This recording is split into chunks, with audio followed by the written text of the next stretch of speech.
How to fix Fantasy Premier League login problem. Hello everyone, I am Vishaka and welcome to our channel. I will take you through the step-by-step process on how to fix Fantasy Premier League login problem.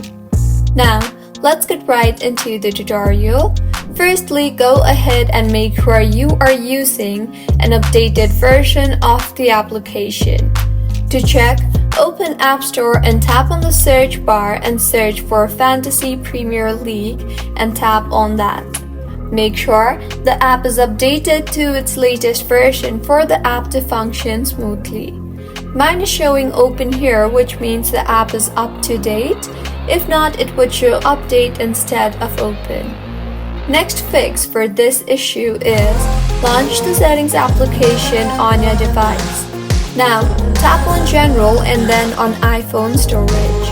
Here, scroll down and find the Fantasy Premier League application and tap on it. Now, tap on the Offload App option and offload the app and reinstall the app again, as doing this will clear the cache in the application. Doing this will also free up storage used by the app and will further fix the bugs in the app. And if the issue persists, try to delete the app and reinstall the app again.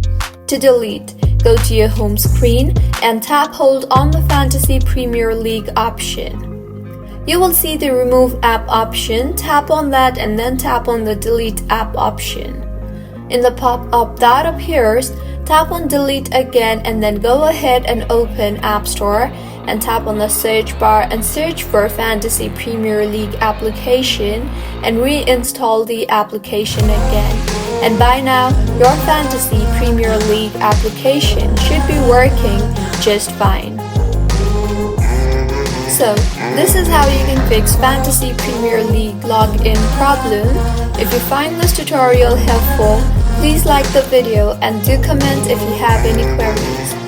Also, do subscribe to our channel Login Giants for similar helpful tutorials. See you on the next one.